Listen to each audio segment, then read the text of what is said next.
So we've got rock climbing, which is our first one of our adventurous activities, which the location, as many people would know, is outdoors on a rock, a vertical rock face, but you can also do it inside in many different places like Manchester and Liverpool. The participants in groups, like some schools and some colleges, do take students out to participate in rock climbing. For example, NCS took several students out to the Lake District and we rock climbed out there. But there are also those who seek the rush of adrenaline and like to push themselves to the max. So by participating in rock climbing, they achieve this goal. Or basically anyone who is between the ages of 70 and 50 can participate in rock climbing. The equipment is a harness, a helmet, correct type of shoes, for example, so they can't be wearing Converse, a climbing rope belay device with a carabiner, chalk and your chalk bag, quick draws and slings. Several reasons why someone might like to rock climb is that they may find themselves like they like to do it for a recreational reason or as part of a team building exercise, because you need to rely on the person who's at the bottom to hold the rope and not slack on it. But they could also do it as like a personal achievement. So say if you hate heights, you can say, oh, I want to climb this wall today, and feel a great sense of achievement by doing it. Then there's ice climbing. This is a mix between a man-made sport and a natural sport, because you can do it indoors, for example at Vertical Chill in London. However, it's also outdoor because, again, it can be done on any vertical wall that's covered in thick ice. So an example of places you could do it is in Alberta, Canada, or in Switzerland.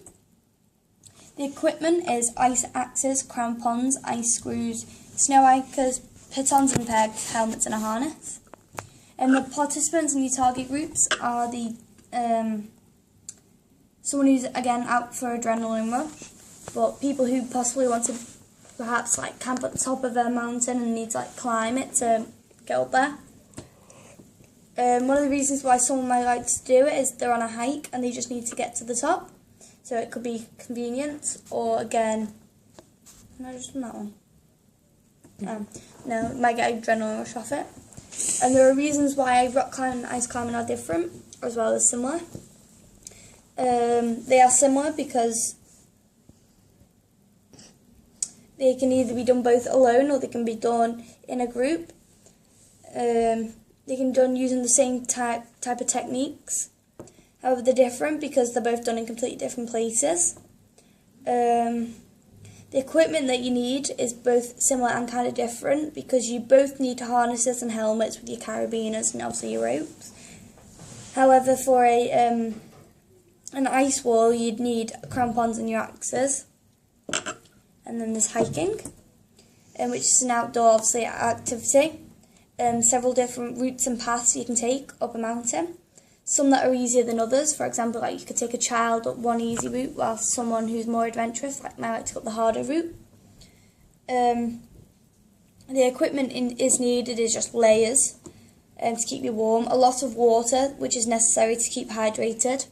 A backpack is also needed to hold the rest of your equipment that you might need. For example, a waterproof jacket, which you might not want to wear.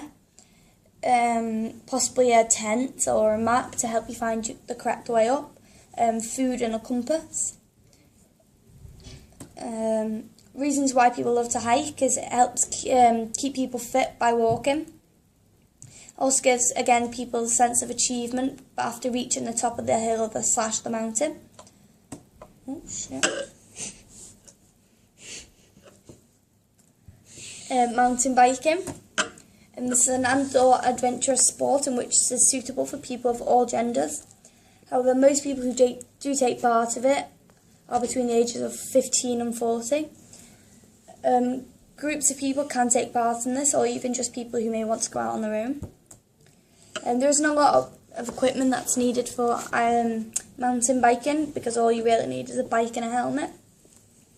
But you may want to take a backpack out with a map and a map in it, just in case you do get lost, as well as water. The reasons that people go mountain biking is they find it thrilling, a lot of adrenaline in it, and it also gets to the top of the mountain a lot quicker than it does with walking. The similarities and differences are that they both involve having to go outside. They're not sports that you could do inside.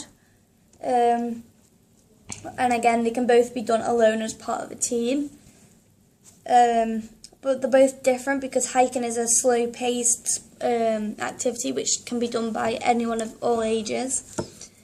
Whilst mountain biking is very fast-paced and usually only people who those are fit enough to actually ride the bike. But different type of people who take part in each sport, for example, like a younger generation would take a part in a mountain biking, whilst it's usually kind of the old people who take part in the hiking. And that's the end.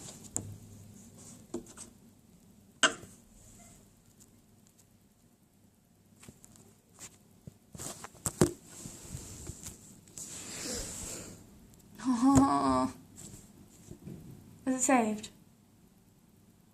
Well, it should do in a second. Oh my god.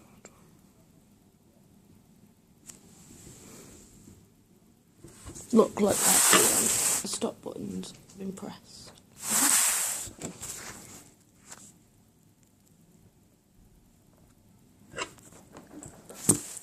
What is wrong with my phone? Oh god, it's frozen.